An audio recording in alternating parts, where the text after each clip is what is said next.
Beleza, tá gravando. Ótimo. Muito boa noite, gente. Boa noite a todos, vários dos quais eu já conheço, né?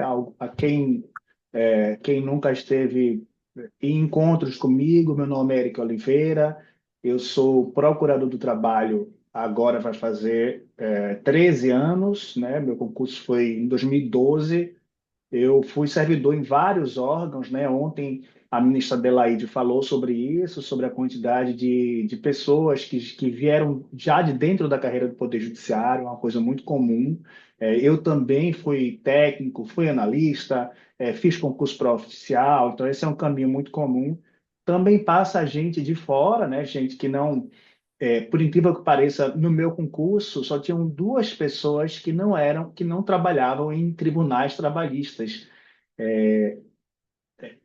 No meu concurso foi ainda mais normal passar quem trabalhava em tribunal, porque caiu o primeiro recurso ordinário da história do Ministério Público do Trabalho. Então, quem trabalhava em gabinete de desembargador tinha muito conhecimento dessa matéria. Então, a grande maioria do meu concurso, quem passou, era analista de gabinete, de procurador. É, Mas tinham duas ou três pessoas que não eram. Um deles era eu. Eu trabalhava no órgão estadual, trabalhava no Ministério Público Estadual, não trabalhava na área trabalhista, né? Mas quem é de fora passa também. E aí, gente, eu vou tentar me conter um pouco. Prometo que eu vou tentar ser rápido, em explicar por que que esse tema é tão importante? Um primeiro argumento para a gente entender por que que esse tema de estresse térmico é um tema tão importante, a gente pode ter uma resposta reducionista. A resposta reducionista, igual na sexta série, professor, cai na prova? Cai. Vai cair bastante na prova esse tema. A, a CODEMAT, a nossa coordenadoria de meio ambiente do trabalho, eu já tinha assistido os vídeos da última reunião da Codemate, mas hoje chegou a ata da reunião. Então, eu li hoje à tarde a ata da reunião e o tema de estresse térmico é o tema mais importante da Codemate, e a Codemate está entre as coordenadorias mais importantes do MPT, as que mais caem em prova. Então, seguramente vai ser um tema que a gente vai ter vai cair bastante. Então, eu vou tentar, mas do ponto de vista filosófico é bom a gente tentar entender, até porque é, a gente teve a COP30 agora, né? A COP30, se vocês quiserem se dar ao trabalho de saber tudo que o MPT fez na COP30, todas as palestras do MPT na COP30 estão no YouTube. Eu sugiro que vocês façam isso? Não, né? Cada dia tem 10 horas de vídeo. Eu fiz isso para que vocês não tenham que fazer. Então, eu vi tudo o que aconteceu na COP30 lá no MPT, e uma das coisas, um dos argumentos que aparecem, esse argumento é do ponto de vista mais científico e filosófico do que é jurídico, mas vocês sabem que direito ambiental do trabalho é uma matéria própria, agora, no edital da primeira fase do MPT, e um tema, mais uma vez, que só tende a cair cada vez mais. Sendo matéria própria, a gente tem quatro questões na primeira fase, e um dos temas que está lá no edital é saber o que é antropoceno. Saber o que é antropoceno é um tema específico no edital do MPT, então vocês têm que saber o que é antropoceno. Lá na COP30, o MPT aproveitou para divulgar. Cadê a segunda parte? O MPT aproveitou para divulgar. Deixa eu ver se eu consigo riscar aqui na tela, mas não está dando para riscar. Opa, aqui, ó. Achei. O MPT aproveitou para divulgar alguns livros novos. Vocês estão me vendo riscando, Wilson, na tela? Riscando aqui de vermelho? Então, conseguem ver? Sim, sim, Beleza. conseguimos. Então, assim, vários desses livrinhos aqui já estavam divulgados, né? Já tinham saído e foram redivulgados. Esses livros são os livros que estão na página de publicação do hot site MPT na COP30. Então, esses foram os livros que o próprio MPT escolheu como livros mais importantes da COP30. Esses aqui são livros bem importantes, mas já estavam publicados, mas o livro novo é esse aqui. É um livro de 800 páginas. Mais uma vez, indico vocês lerem todo? Não, eu li para que vocês não tenham que ler todo. E aqui nessa aula eu não vou conseguir falar sobre tudo, obviamente, eu tenho um curso específico sobre isso, sobre Codemate, a gente vai lançar ainda. Mas uma coisa que me intrigou muito nesse livro foi esse arquivo esse artigo que está aqui embaixo, esse daqui, Emergência Climática e Proteção ao Meio Ambiente e Trabalho, é um artigo do professor José Afonso Dalla Grave Neto, é um professor de extrema importância, e aqui tem um trechinho desse artigo dele, em que ele fala justamente sobre o que é o antropoceno, né? Onde é que a gente vê o antropoceno? Eu coloquei aqui em cima esses dois livros do Carl Sagan. Eu gosto muito de física, né? Mas vou tentar não divagar muito sobre isso. Mas eu tomei a liberdade de falar sobre esse assunto porque o professor Dalegrave também falou. Então, nesse livro aqui, que é o livro que vocês talvez tenham que ler, o professor Dalegrave fala sobre isso. Então, só para a gente ter uma noção do que é que acontece. Ali na COP30, como eu comentei, tem um procurador do Pará, chama Roberto Rui, e ele disse que várias vezes em que ele vai tratar sobre esse tema na atividade fim, um discurso muito comum dos empregadores é falar assim, mas o ser humano tem pouca contribuição sobre esse processo de mudança de temperatura, porque a gente já passou por muitas eras geológicas, o planeta Terra já congelou e descongelou várias vezes, e vai congelar e descongelar várias vezes, então por isso a gente não precisa dar atenção para esse assunto. Esse é um assunto comum, talvez, entre os negacionistas, né? Então, mas não é verdade isso. O próprio Carl Sagan, talvez o maior divulgador científico sobre esse assunto, fala disso. O mundo vem esquentando cada vez mais, em uma velocidade muito diferente. Mas para vocês saberem como isso acontece, o que o Carl Sagan fala é assim: se a Terra fosse um pouquinho mais inclinada para o lado ou para o outro, a gente não estaria aqui. Se a Terra fosse um pouquinho mais para a direita do que para a esquerda, a gente não estaria aqui. A gente está numa zona habitável, por enquanto, e aí o outro livro fala sobre isso. Daqui a bilhões e bilhões de anos, a gente não vai mais estar numa zona habitável. Possivelmente a gente não vai mais ter terra, o Sol já vai ter engolido a Terra. Mas o que é que o professor Dalegrave Neto fala aqui nesse artigo, né? Aqui no final ele fala, né? A despeito de previsões apocalípticas, a gente tem que enfrentar um problema que a gente tem agora, que é esse problema do aquecimento, né? Então, uma palavra que aparece muito nesse novo livro da da Codemate, e aí é um tema que eu acho que vale a pena dar atenção. Essa expressão capitaloceno, ela aparece várias vezes nesse livro novo da Codemate. A ideia de antropoceno é a ideia de que a gente está, de que o homem, né, o antropo, está conseguindo influenciar nas eras geológicas, ou seja, a gente está num processo de aceleração dessa era geológica, talvez realmente daqui a milhões de anos o mundo fosse descongelar ou congelar, mas a gente está acelerando em muito esse processo e isso não vai dar problemas daqui a pouco. Isso está dando problemas agora, não é? Isso não é um problema que a gente vai ter que lidar, que as próximas gerações vão ter que lidar. São gerações que a gente vai ter que lidar. Mais uma vez, todo o trabalho da Codemate a Codemate está muito atenciosa nesse tema. Na COP30 foi só sobre isso que se falou. Eu vou falar mais sobre alguns aspectos que aconteceram na COP30 que são mais específicos, né? E aí vem o Jason Moore e diz, veja, não é só antropoceno, não é só o homem que está mudando a era geológica, é o sistema econômico também. É o antropoceno, já ia muito, muito mal, e o capitaloceno piora tudo nessa sanha de uma força ambiental destrutiva. Então, a gente vai ter alguns conceitos legais aqui, né? Esses conceitos estão definidos na própria lei, então, ali na Política Nacional de Mudança sobre o Clima, a gente vai ter uma definição de mudança climática, né? Como aquela que pode ser direta ou indiretamente atribuída à atividade humana, que altera a composição da atmosfera mundial.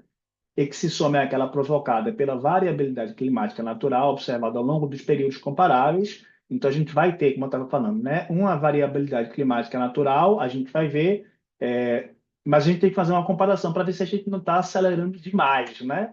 Que é a nossa tese, né?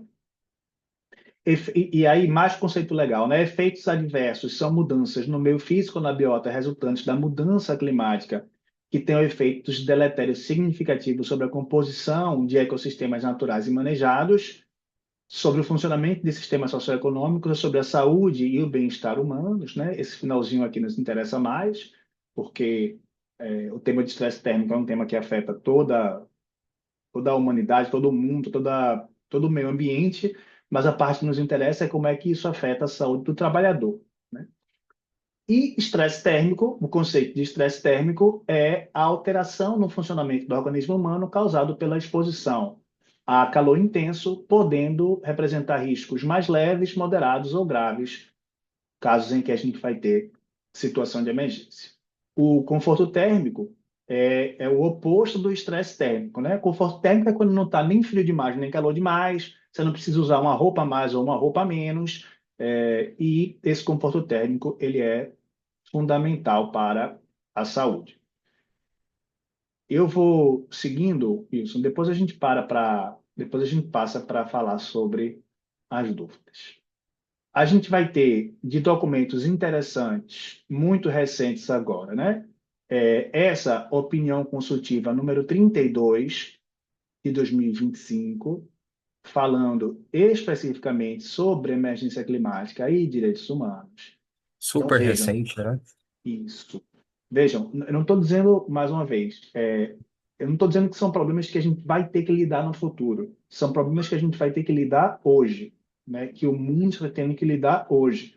E se isso vai cair em prova, isso aqui vai cair muito em prova, né? Vai cair muito na primeira fase, vai cair muito na segunda fase. Eu estou perguntando se pode disponibilizar os slides. Eu mando para você depois, Wilson, e você passa para eles, Tudo tá? bem. Repasso sim. Então, e aí só para lembrar, né, a ministra Adelaide falou ontem da recomendação do CNJ, da recomendação do CNMP, para que a gente faça, na nossa atuação, um controle de convencionalidade.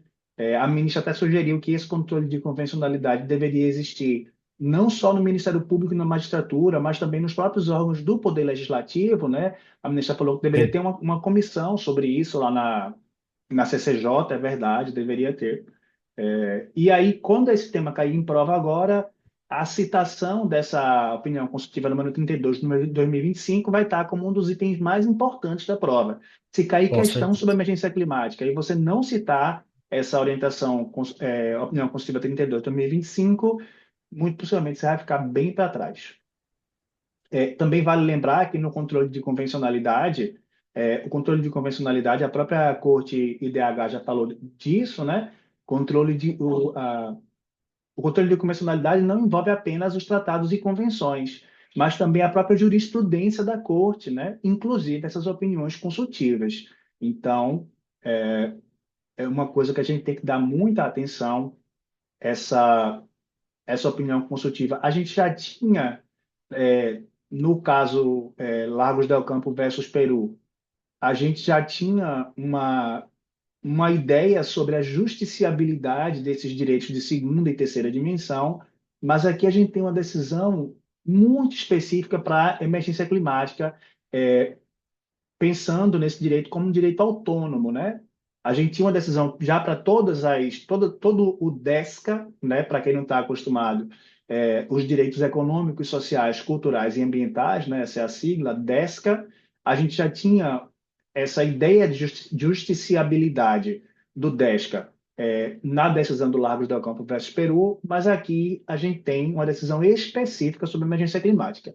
Então, em uma questão sobre esse assunto, eu citaria o Largos del Campo, mas sem dúvida citaria essa opinião consultiva, né? Essa opinião consultiva fala sobre emergência climática, fala sobre ameaça a direitos humanos e exige que os estados ajam com diligência, que utilizem a melhor ciência possível, definindo metas ambiciosas para a mitigação e adaptação. Essas duas palavras aqui, elas aparecem muito na opinião consultiva, porque a gente já pressupõe um estágio de irreversibilidade.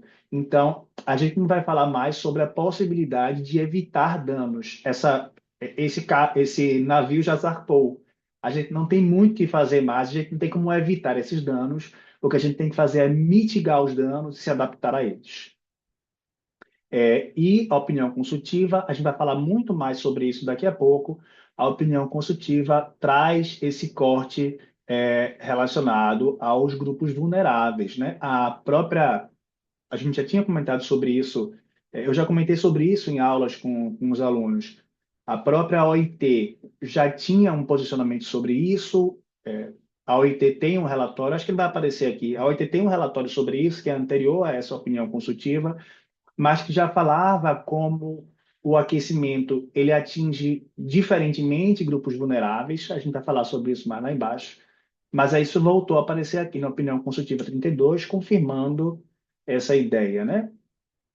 Ali a gente também fala também na opinião consultiva, de responsabilização das empresas, que é uma coisa que nos interessa muito, né? Acesso à informação, a gente tem do ponto de vista de informação ambiental. O Wilson até tem um material sobre isso, né, Wilson? Sobre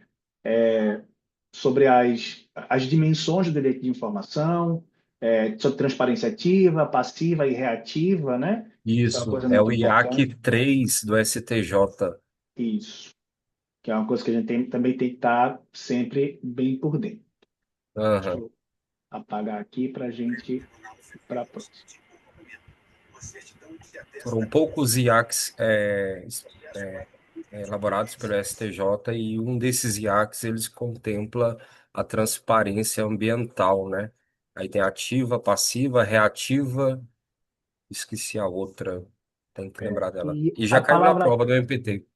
pois é, e a palavra mágica não, uma das palavras-chave importantíssimas quando cai esse assunto, porque ela é constantemente repetida nesses textos, é falar sobre injustiça climática, né? Sim. Injustiça climática e desigualdade global, por quê? Porque a gente tem, mais uma vez eu vou tentar, quer dizer, eu vou ter que falar sobre isso, na verdade, e o lugar é aqui.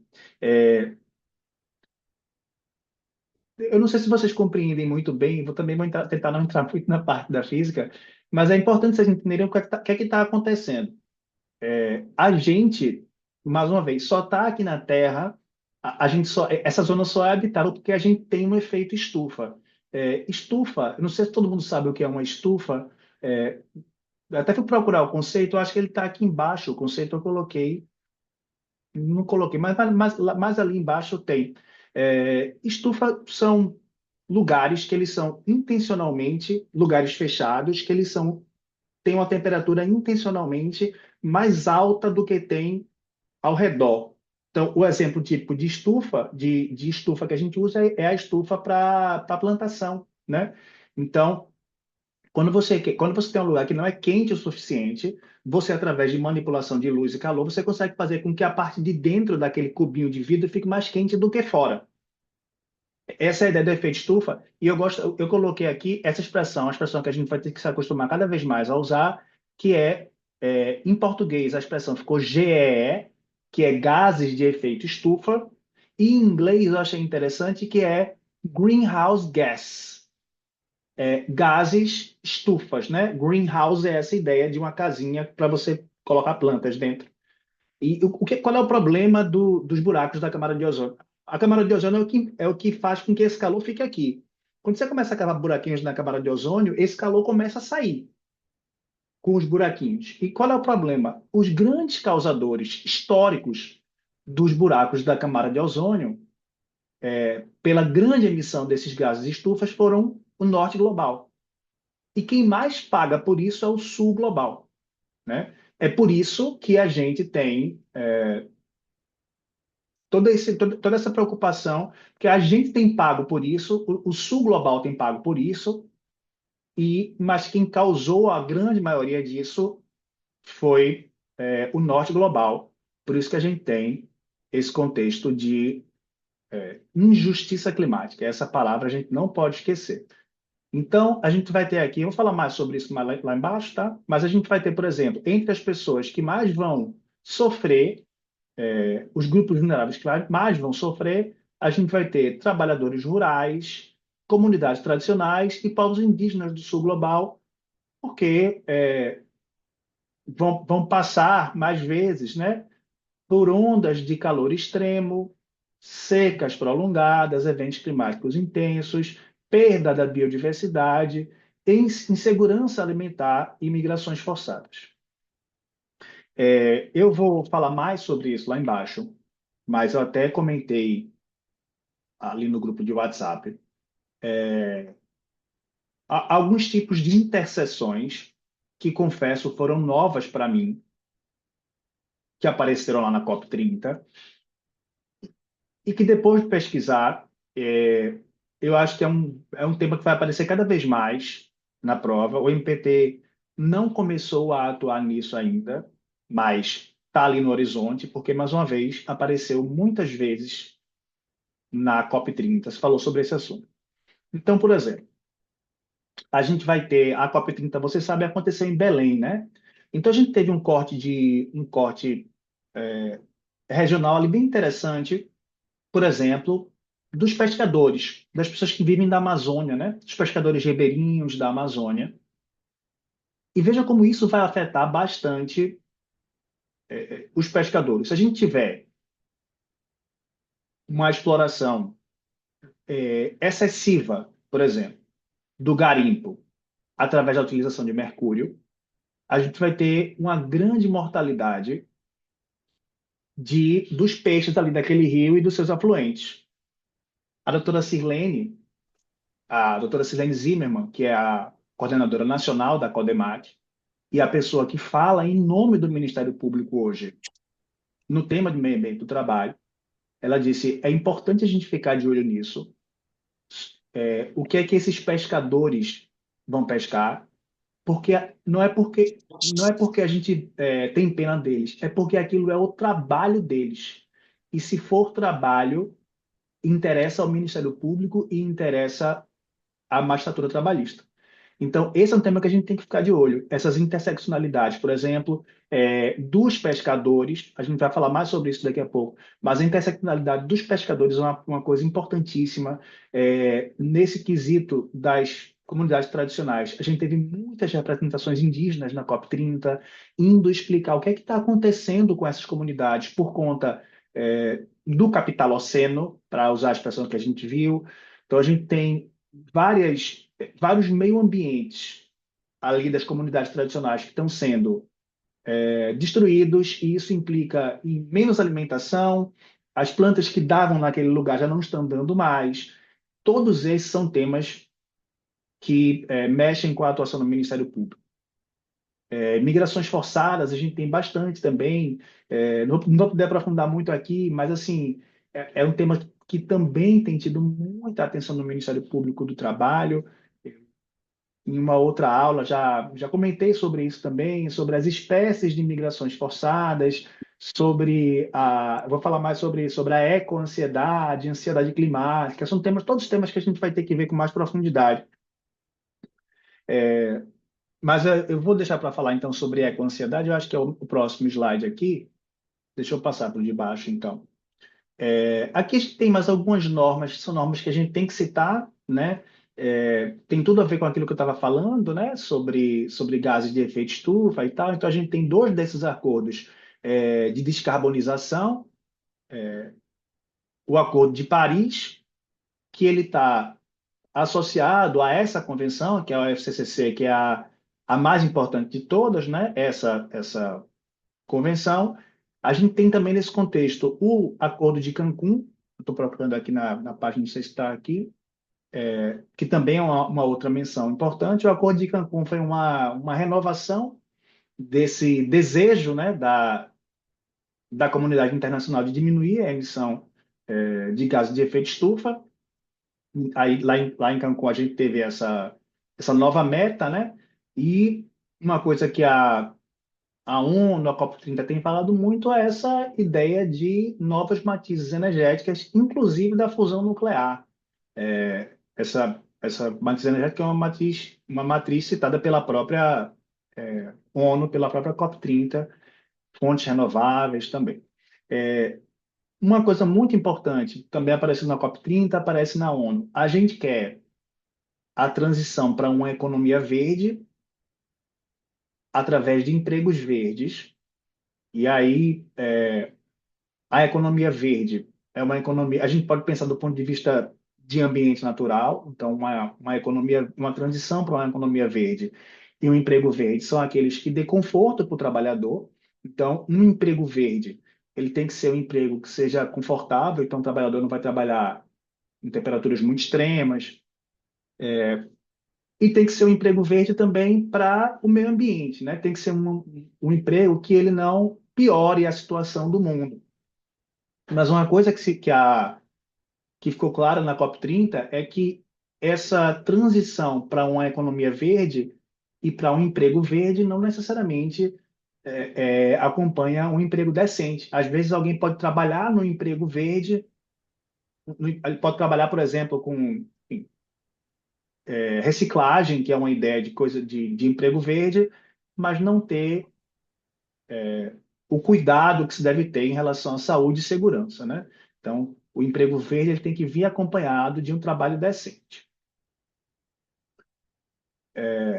Trabalhadores em situação de risco, esse é um tema que aparece muito frequentemente em todos os estudos dessa área.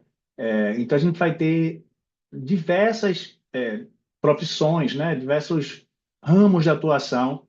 Então, agricultura, por exemplo, as pessoas que trabalham ali exposto, não só ao calor extremo, mas a radiação UV também. A gente tem casos de muita gente com doenças de pele por conta disso. Quem trabalha na coleta de resíduos também, vocês sabem, o MPT, a Codemate participa um pouco desse tema, mas esse tema é mais trabalhado ali na CONAP, né? Na de administração pública. Wilson, tem alguém vazando o som aí. Você consegue dar o mute aí, por favor? Vocês sabem que a CONAP, que é a da administração, a nossa coordenadoria da administração pública, ela tem um trabalho muito forte nisso, porque por que que a gente trabalha isso na coordenadoria de administração pública? Porque o trabalho do MPT tem sido muito de articulação com os municípios para que, em vez de contratarem grandes empresas de lixo, contratem cooperativas de catadores. Por isso que a nossa atuação é frente ao município e por isso que a gente estuda isso mais lá na CONAP do que estuda aqui. Mas entre os riscos, a gente tem ali de quem está fazendo catação materiais contaminados, né? O risco biológico, a Convenção 192 da OIT, mais uma vez, para boa parte das questões de CODEMAT, de meio ambiente do trabalho, a gente vai ter que falar sobre essa nova Convenção 192.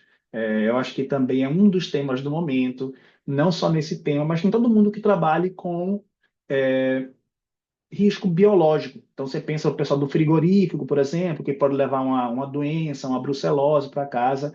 Em todas as questões dessa espécie, a gente vai ter que citar agora a Convenção 192 e a recomendação que acompanha ela. Ali embaixo eu coloquei o link.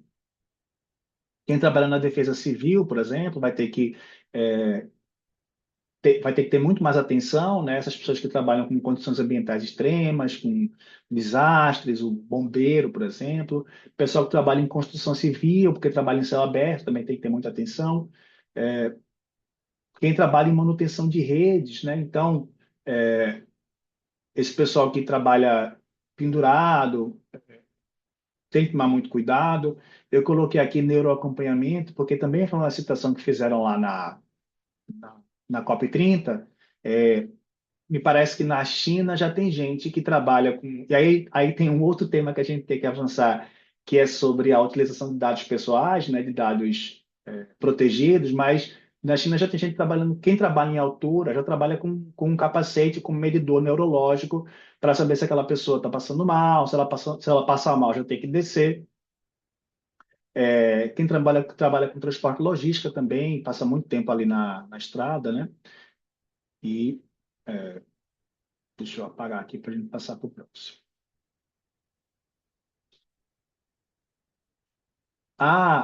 Isso aqui é uma coisa bem interessante. Eu vou passar rapidinho. Mas a OIT publicou recentemente esse relatório garantindo a saúde e segurança no trabalho em um clima em mudança, e a OIT escolheu ali 6 impactos principais. Não sou eu que estou escolhendo, foi a OIT que escolheu 6 impactos principais, né? Então a gente vai ter calor excessivo, esses aqui a gente já imaginava, né? Calor excessivo, radiação ultravioleta, eventos climáticos extremos, poluição do ar, e aí esses dois últimos são bem interessantes, né? Doenças vetoriais, né? A gente, especialmente no Brasil, que vive em clima equatorial, um clima úmido, com muita propensão para doenças como dengue, malária, febre amarela. Então, a OIT está muito de olho nisso e um dos temas do momento também, agrotóxicos, um dos temas mais importantes da Codemate hoje em dia. Meu colega de concurso, examinador do último concurso do MPT, doutor Leomar Daroncho, é um dos maiores especialistas nesse assunto, então é um tema bem importante também. No nosso curso da Codemar, a gente tem uma aula bem específica só sobre agrotóxico, falando sobre os agrotóxicos que são permitidos, que não são permitidos. E aqui é uma interseção dos agrotóxicos, há uma interseção muito forte com o tema do estresse térmico. Não é à toa que a OIT escolheu esse como um dos 6 impactos mais importantes do calor. É que, só um pequeno parêntese aqui, vou pegar um exemplo específico de uma substância que tem sido muito falada recentemente no âmbito da Codemate, que é a atrazina. A atrazina é um agrotóxico que ele é produzido na Suíça e esse agrotóxico ele é produzido na Suíça, mas não pode ser utilizado na União Europeia. Ele é produzido para ser exportado e o Brasil é um dos maiores compradores desse tipo de agrotóxico. Uma coisa que o pessoal da Codemate fala muito é que esses agrotóxicos, eles são apesar de serem exportados para o Brasil, a bula do agrotóxico, a bula é onde é tipo remédio, né? A bula é onde constam todas as interações do agrotóxico. A bula é feita para ser usada em ambientes frios, é para ser usada na Suíça. Então, é, as indústrias que fazem a atrazina não conhecem muito bem os impactos desses agrotóxicos no calor, no nosso calor, de muito calor. A roupa que a bula indica para aplicação de agrotóxico, né, o EPI, a roupa, é uma roupa feita para usar no frio e não no calor. Então, assim, o trabalhador que aplica agrotóxico no interior do Nordeste, no sertão, ele fica, às vezes, na dúvida, porque se ele não usar a roupa que se manda usar, ele vai ser infectado, né? Vai ser infectado pelo agrotóxico. E se ele usar, ele vai ter problemas seríssimos de pele, porque a roupa é muito grande, não é feita para aquele calor.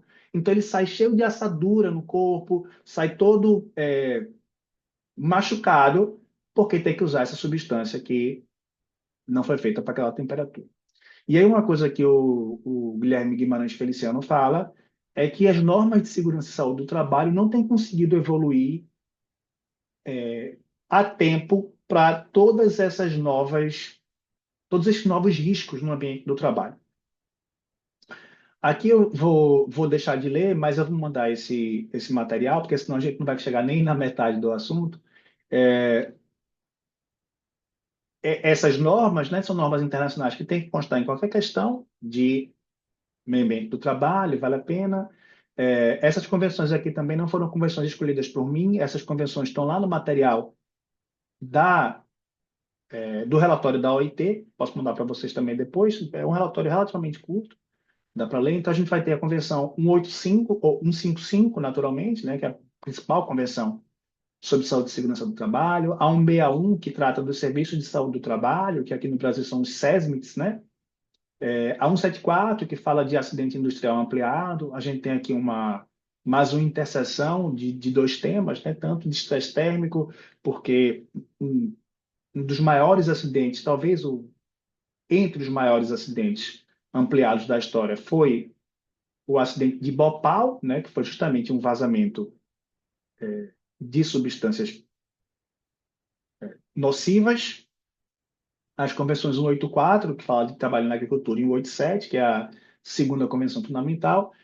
Dessas todas, a que eu acho mais importante é a recomendação 120, porque lá se fala especificamente e é uma coisa que nós do Ministério Público estamos cobrando agora, que se o trabalhador estiver trabalhando em temperaturas muito altas ou muito baixas, a gente vai ter que introduzir ou reduzir o trabalho ou introduzir pausa incluída no horário de trabalho. É isso que diz ali a recomendação 120. Então, em questões de estresse térmico, é muito importante citar essa recomendação 120, mas essas outras aqui são bem importantes também. Na Constituição, também vou deixar de falar disso, porque vocês já conhecem muito bem todos esses fundamentos constitucionais, né? Eu estou deixando essa parte aqui que dá para vocês lerem, eu estou deixando para que vocês leiam depois, e estou passando para as partes que eu acho que são mais importantes da gente conversar. Estou tentando correr, porque daqui a pouco a gente termina o tempo, e tem uma parte que eu acho das mais importantes. Essa daqui é uma das partes mais importantes, na verdade. Então, vejam bem, a gente tem um fenômeno, esse fenômeno ele aparece várias vezes na COP30, que é o fenômeno da ansiedade climática ou ecoansiedade. Esse é um tema que tende a crescer, e a conexão entre os temas é tão grande que o Conselho Federal de Psicologia fez uma carta aberta à COP30. E, por incrível que pareça, a gente vai ver daqui a pouco que na COP30 foram assinados outros documentos jurídicos bem importantes, e eu li todos, e o melhor de todos para mim, adivinhe, é do Conselho Federal de Psicologia, um dos mais bem fundamentados. Essa carta é curta, entre 5 e 8 páginas, e é bem interessante. Eu até coloquei por aqui, e aí os temas vão se ligando, né? Um outro tema que a Codemar tem estudado muito, vocês sabem, é sobre inteligência artificial. E a interseção aqui é que o primeiro caso, ou um dos primeiros casos, em que a gente vai ter o chat GPT sugerindo a uma pessoa que se mate, sugerindo o suicídio à pessoa, era o caso de uma pessoa que tinha ecoansiedade. Então, uma pessoa que chegou para o chat GPT e disse, olha, eu acho que eu vou morrer porque o mundo vai esquentar demais. Então, terminou convencendo o chat GPT, e o chat GPT ficou convencido que era melhor ele se matar mesmo. A gente tem aí uma outra interseção, que é uma interseção bem importante.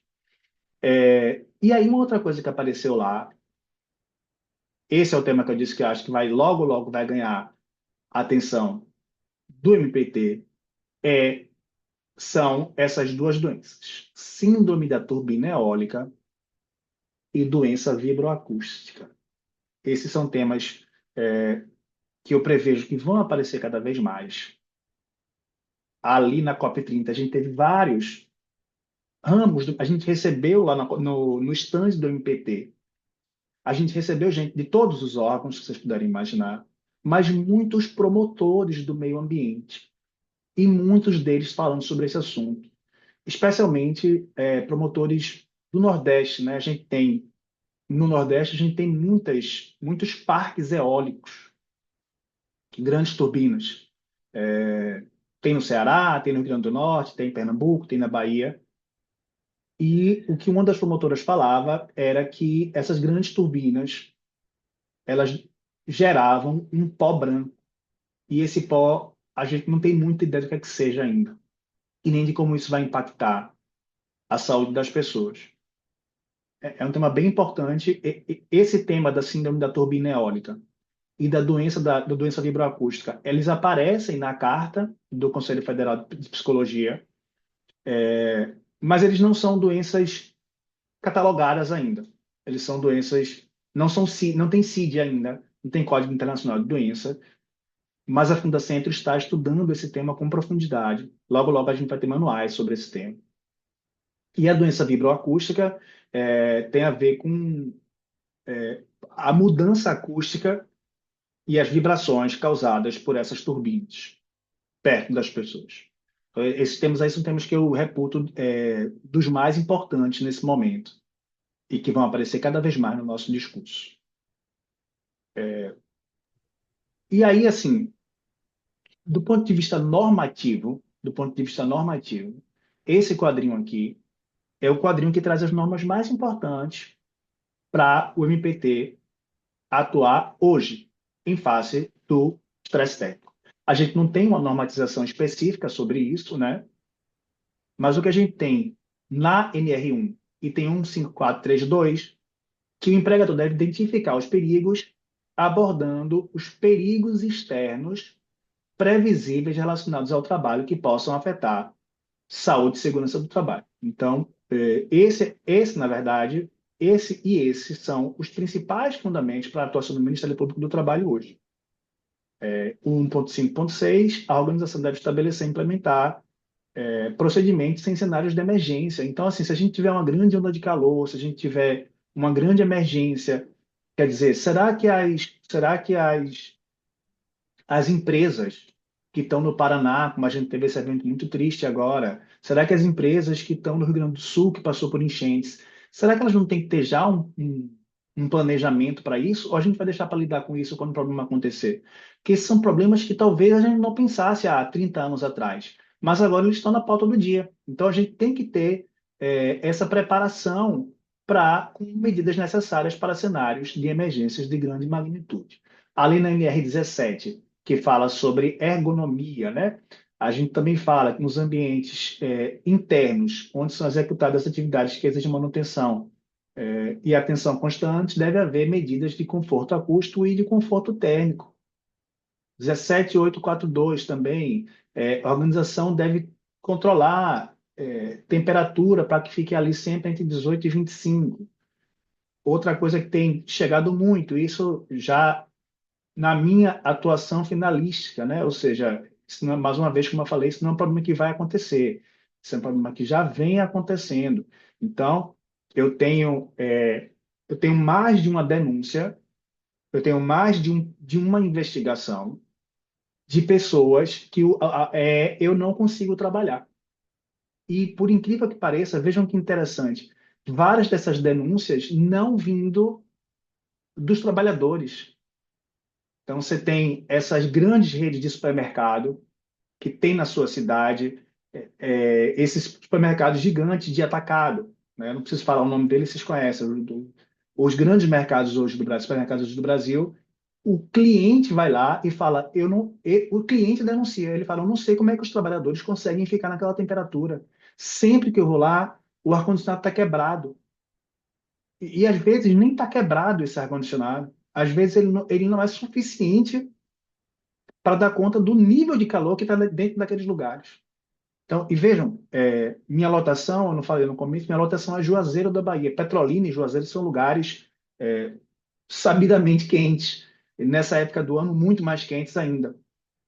Então, mais uma vez, não são problemas do futuro, são problemas para agora, né? Então, o empregador pode dizer, mas não é culpa minha se lá fora está quente. Tá, mas aqui dentro não pode estar tão quente assim. Se está tão quente assim, aumente o ar-condicionado, né? Contrate mais ar-condicionados. Então, a gente vai ter, não precisa decorar, mas a gente vai ter uma ANBR específica para estabelecimentos de saúde, e um NBR para ambiente de uso coletivo. As duas dizem respeito a ar-condicionado, né? Só que a de uso coletivo, como é desses grandes supermercados, né? Como é Mix Mateus, Açaí, tem que seguir essa NBR aqui. E se for de estabelecimento de saúde, tem que seguir essa NBR de cima.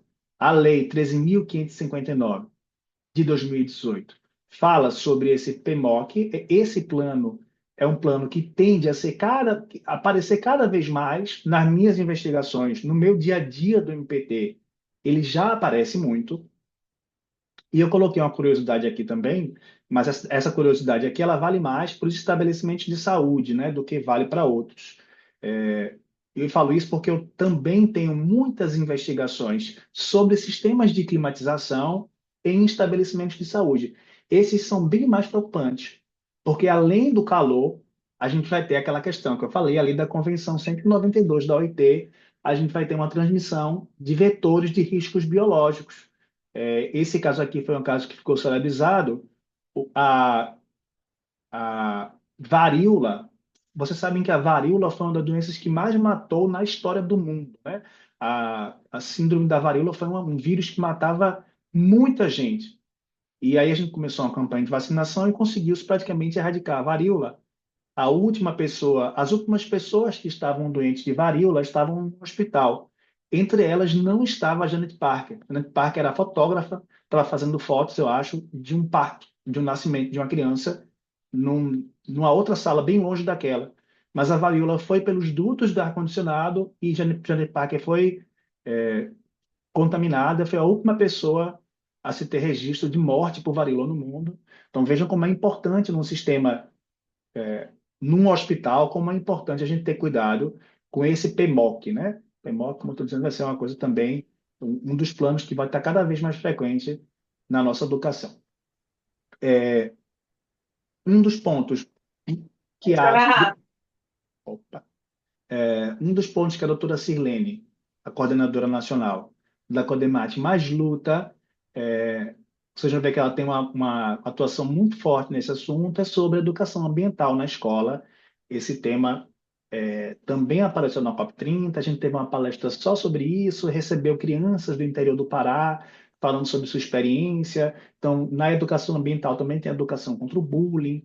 A gente tem essa lei aqui, né, sobre saúde e segurança na escola, mas um dos projetos que ela mais fala é sobre essa iniciativa Saúde e Segurança nas Escolas. É um projeto do MPT em parceria com a MT e com o Ministério do Trabalho. E para conscientização, para que eles tenham aulas sobre isso, as crianças tenham aulas sobre isso, e também para a formação das CIPAs escolares. As CIPAs escolares são CIPAs formadas pelos trabalhadores e pelos alunos, para que possam identificar ali nas escolas riscos relacionados ao meio ambiente de trabalho. Eu estou tentando correr porque só tem mais um tema, Wilson, que eu quero falar antes da gente terminar. Nós Mas tá temos, tranquilo, professor. A aula tá super boa, maravilhosa, viu? tranquilo, Um tema muito temos interessante. temos aqui ODS também relacionados a isso, né? Eu coloquei aqui também, depois vocês vão vendo, eu coloquei aqui metas específicas relacionadas ao assunto, 3.9, aqui na 4 também fala sobre educação ambiental, no 8 a gente fala também sobre proteção dos direitos trabalhistas, né? E a 13 que fala particularmente sobre essa questão climática. Comentei já com vocês, né, sobre o caso Lauroi, a gente já falou sobre isso, essas duas decisões são decisões bem importantes. A decisão do caso, eu falei Largos del Campo, né, mas era Lauroia, né, eu falei Largos del Campo no começo, mas eu me referia a Lauroia, já falava sobre essa questão da justiciabilidade dos direitos econômicos, sociais, culturais e ambientais, e a gente tem, conforme eu comentei, esse novo parecer consultivo, né, o 32 de 2025, mas também vai ter esse 23 de 2017 também falando sobre meio ambiente. Trago aqui mais algumas decisões interessantes. Deixa eu só apagar aqui. Dentre essas decisões bem interessantes, a gente tem agora, bem recentemente, né, essa decisão do Tribunal da Suíça, cadê? Essa decisão aqui do Tribunal da Suíça, em que um grupo de senhoras, esse caso aqui de 2001 também, 2021 é um caso bem interessante, né? O The Planet versus Bolsonaro, é bem interessante. A gente tem algumas decisões aqui. Essa decisão, um grupo de senhoras idosas suíças ajuizou uma ação no Tribunal Europeu de Direitos Humanos e obteve vitória no caso judicial, porque elas mostraram que o aquecimento global afeta diferente mulheres mais velhas. As ondas de calor já são típicas, né, por conta de alterações hormonais das mulheres. Então, é claro que o aquecimento e as ondas de calor decorrentes do meio ambiente vão afetar mais essas pessoas. Então, elas obtiveram vitória. Mas essa aqui era a parte que eu queria mais falar. É a parte, para mim, que é a parte mais importante da aula de hoje. Ali na COP30 foram assinados muitos documentos, dentre eles os mais importantes para a gente. Declaração sobre a integridade da informação. Então, eu separei aqui alguns, os pontos mais importantes para a gente sobre essa declaração. Foi aprovado, essa sigla aqui é uma sigla em inglês, né? fundos florestais tropicais para sempre, né? Forever, aqui no final, bem importante. A Declaração de Belém sobre Fome e Pobreza e Ação Climática, mais um documento que a gente tem. E, dos quatro que eu destaquei, declaração sobre combate ao racismo ambiental. Racismo ambiental já era um tema que estava super em evidência. Agora, depois da COP30, esse tema pipocou, né? A gente teve, como eu falei para vocês, foram muitos dias, acho que foram uns 6, 7 dias do MPT. Se vocês entrarem lá no site no canal do YouTube TV MPT, vocês vão ver cada dia com 6 a 10 horas. Eu assisti todas as palestras e a gente teve uma palestra só sobre isso, só sobre racismo ambiental, tema bem importante na interseccionalidade entre a Corte de Igualdade e a CODEMAT. Esse é um tema que eu trato no nosso curso de Corte de Igualdade, racismo ambiental. A gente fala sobre a história, sobre o que é que pode caracterizar racismo ambiental. Então, eu acho que essas duas declarações, essa primeira, né, sobre a integridade da informação e a declaração sobre racismo ambiental, essas são as duas que são importantes para a trabalhista. Essas outras duas são mais para meio ambiente em geral. Essa primeira e essa última são as que são mais interessantes para a gente, é que a gente tem que dar mais atenção. E aí a gente tem essa atuação, aqui algumas ações prioritárias que a gente tem que ter na atuação do MPT e essa resolução do CNJ também, né, que estabelece essa ideia de monitoramento para o cumprimento das decisões da Comissão e da Corte Interamericana e essa menção de que na décima segunda Conferência Internacional da OIT, o tema da proteção dos trabalhadores contra os efeitos das mudanças climáticas não está aqui, mas junto com a economia de cuidado, foi um dos temas mais importantes. Eu ainda tinha mais coisas para falar aqui, eu vou passando aqui bem rapidamente com vocês, eu já quero encerrar, mas eu vou passando aqui bem rapidamente algumas ideias, bem por cima, só para depois eu mando esse arquivo e vocês vão dando uma olhadinha, mas assim, coisas que a gente está muito preocupado no MPT, por exemplo, esse sistema de alerta, né? A gente quer que os trabalhadores, que a empresa tenha um sistema de alerta de quando vai ter essas grandes ondas de calor, a gente tem que ter uma detecção precoce disso, a gente tem que exigir conforto térmico no PGR, né? No Plano de Gerenciamento de Riscos, coisa importantíssima, e que a gente já falou em outras aulas, né, Wilson, sobre a hierarquia da medida de proteção. Isso é uma coisa que os candidatos geralmente esquecem. A prioridade do MPT não é o fornecimento do equipamento de proteção individual. A proteção individual é o último item da nossa busca, né? Então, eu tenho até, não sei se eu coloquei aqui, coloquei um exemplo da ordem que a gente deve ter quando a gente tem um risco, né? Então, a última ideia é o EPI. Eu, por esses dias, vi, foi lá na COP30 também, uma pessoa falando sobre essa hierarquia, e o exemplo foi bem interessante, que ele falava assim, imagine, não é na área trabalhista, né? Imagine que alguém está construindo uma estrada e nessa estrada tem uma curva muito íngreme, uma curva muito fechada. O que que a gente deve fazer primeiro?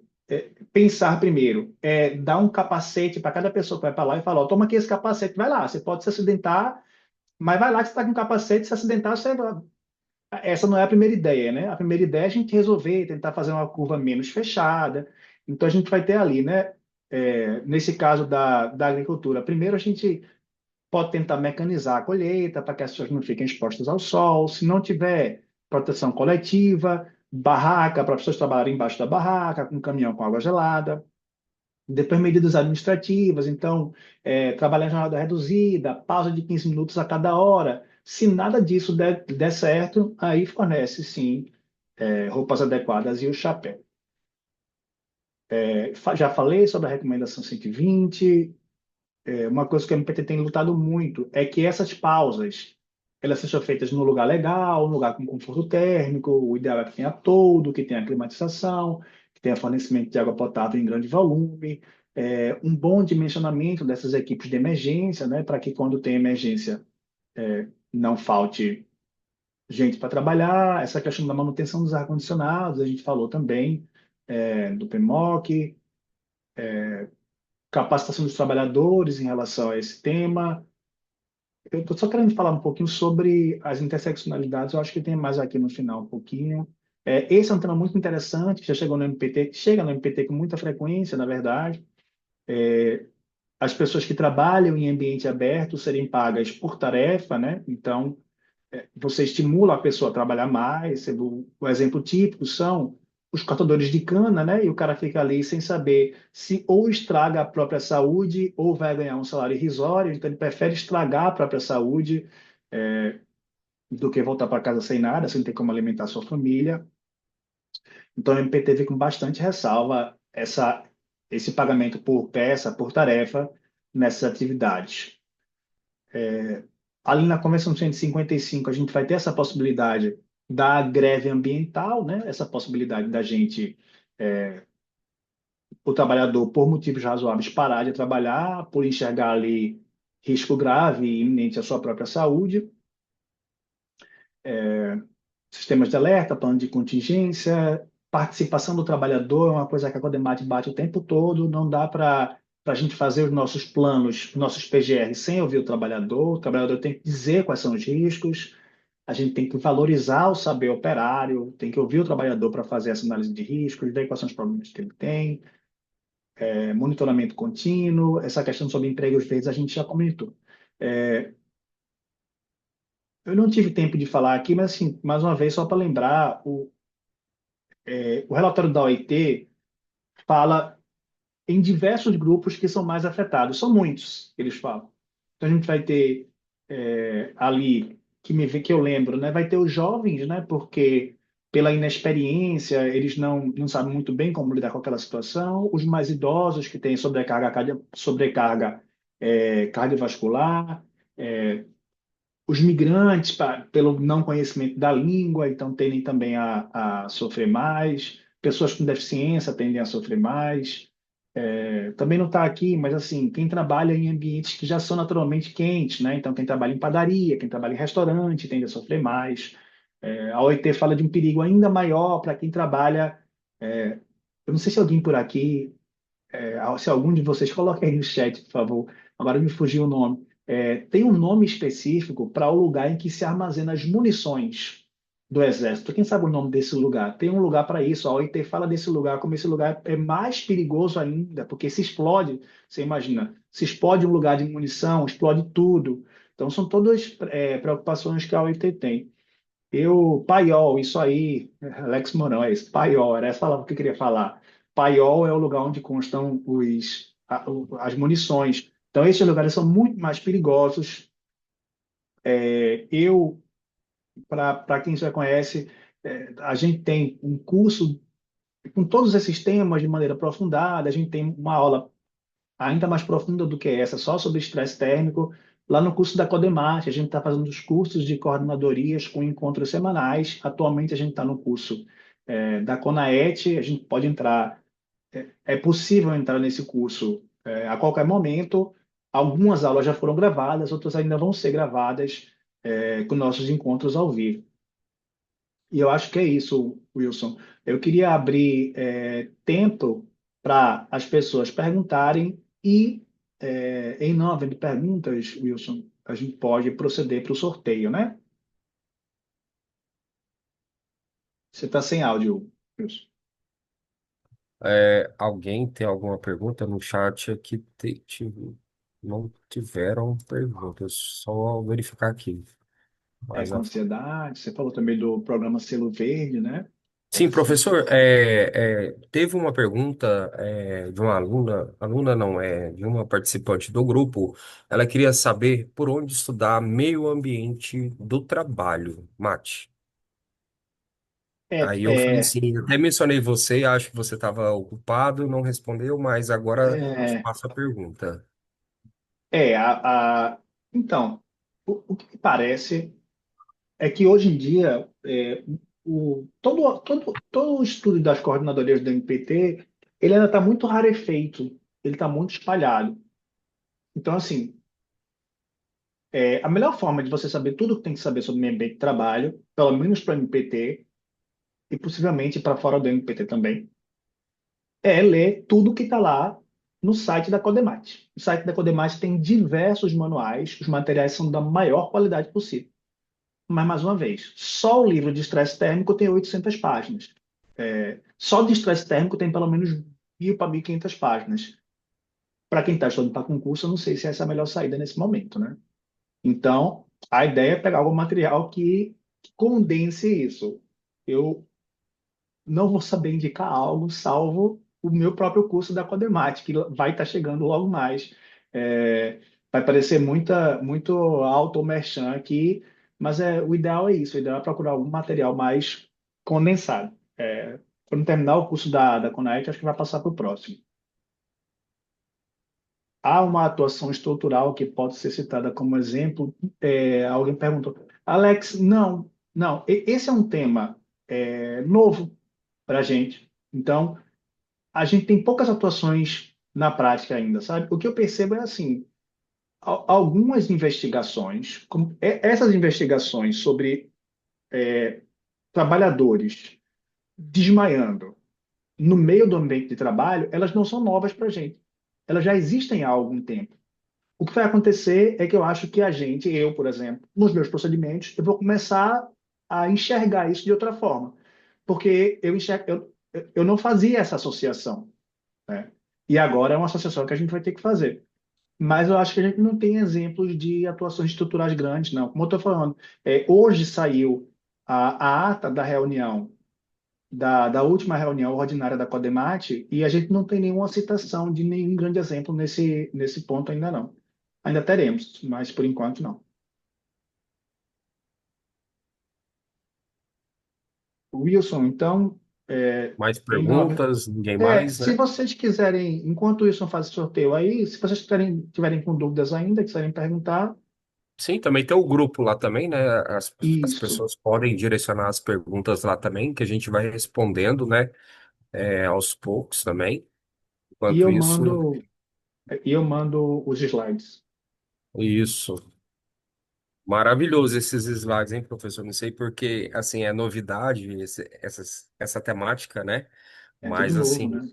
só pelo visto aí, o tema justiça climática, com certeza, isso aí vai estar um ponto no edital, sem Vai, com certeza, certeza. Também né? acho.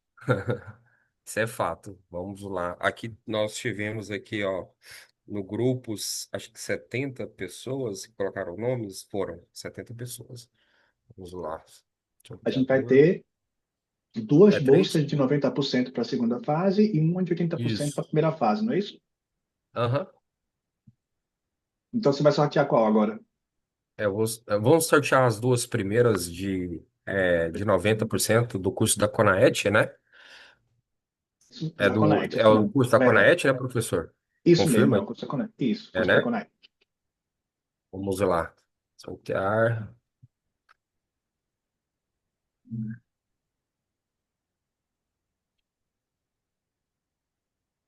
29. Quem é o 29? Vamos ver aqui. 29. Priscila de Souza Alves Bezerra. Está presente? Priscila? Ó, Priscila. Tem uma Priscila aqui. Priscila de Souza. Priscila.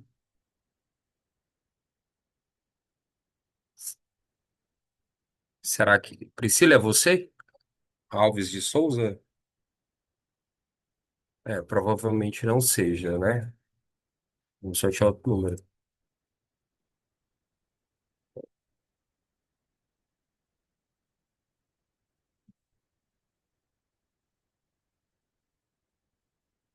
Foi 23. 23. O Júlio César da Silva Nunes. Presente? Júlio César? Não. Eita, o povo tá perdendo o sorteio, hein? Vamos lá, mais um. Sortear, sortear, sortear. 30. Karine Fantini. Karine Fantini. Também não, hein, gente? Meu Deus. Próximo. Lateral sorteio. Dois. Quem é o dois? Gabriela. Hello, Garcia. Gabriela.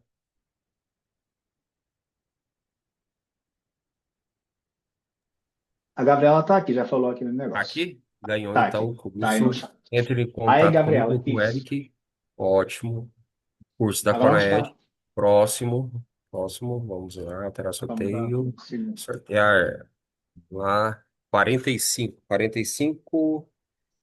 45. Adson Barros. Nossa, Deus. Acabei de falar aqui com ele.